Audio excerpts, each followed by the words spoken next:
Hello, നമ്മളിന്ന് കൊഞ്ചച്ചാറാണ് ഉണ്ടാക്കാൻ പോകുന്നത്.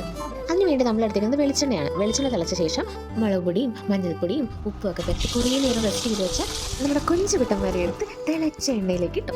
കുറച്ചധികം കൊഞ്ചുണ്ടായതുകൊണ്ട് തന്നെ ബാച്ചായിട്ട് 2 പാത്രങ്ങളിലായിട്ടാണ് നമ്മൾ വറുത്ത് കോരിയത്. ഓരോ ബാച്ചും വേവാൻ വേണ്ടിയിട്ട് 10 മിനിറ്റോളം എടുത്തിട്ടുണ്ട്. ശേഷം വേറൊരു പാൻ എടുത്ത് വെച്ചിട്ട് അതിലേക്ക് നേരത്തെ കൊഞ്ച് വറുത്ത എണ്ണ ഒഴിച്ചു. എണ്ണ തിളച്ച് വന്നപ്പോൾ കടുക് ഇട്ടു, പിന്നെ ഉലുവ ഇട്ടു, അതിനുശേഷം വെളുത്തുള്ളി ഇട്ടു, പിന്നെ ഇഞ്ചി ഇട്ടു, പച്ചമുളക് ഇട്ടു, പിന്നെ കുറച്ച് കറിവേപ്പിലയും കൂടി ഇട്ടു. അതൊന്ന് ബ്രൗൺ നിറമായപ്പോഴത്തേക്ക് നമ്മൾ ഇൻഡക്ഷൻ കുക്കർ ഓഫ് ചെയ്ത് കുറച്ച് വെയിറ്റ് ചെയ്തു. അതിലേക്ക് ആവശ്യമുള്ള മുളക് പൊടിയും കുറച്ച് മഞ്ഞൾപ്പൊടിയും ഇട്ട് മിക്സ് ചെയ്തു. പൊടികൾ കരിഞ്ഞു പോകാതിരിക്കാൻ വേണ്ടിയിട്ടാണ് നമ്മൾ ഇൻഡക്ഷൻ കുക്കർ ഓഫ് ചെയ്തത്. ശേഷം നമ്മൾ വറുത്ത് കോരി വെച്ച് നമ്മുടെ കൊഞ്ച് കുട്ടന്മാരെ അതിലേക്ക് ഇട്ടു. എന്നിട്ട് നല്ലപോലെ മിക്സ് ചെയ്തു. പിന്നെ കുറച്ച് വിനാഗിരി ഒഴിച്ചു മിക്സ് ചെയ്തു. ആവശ്യമുള്ള ഉപ്പ് കൊഞ്ചിലേക്ക് നേരത്തെ ആഡ് ചെയ്തിട്ടുള്ളതുകൊണ്ട് എക്സ്ട്രാ ആയിട്ട് നമ്മൾ ഉപ്പ് ആഡ് ചെയ്തിട്ടില്ല. അങ്ങനെ നമ്മുടെ അടിപൊളി കൊഞ്ചച്ചാറോടെ തയ്യാറായിരിക്കുകയാണ് സുഹൃത്തുക്കളെ, തയ്യാറായിരിക്കുകയാണ്.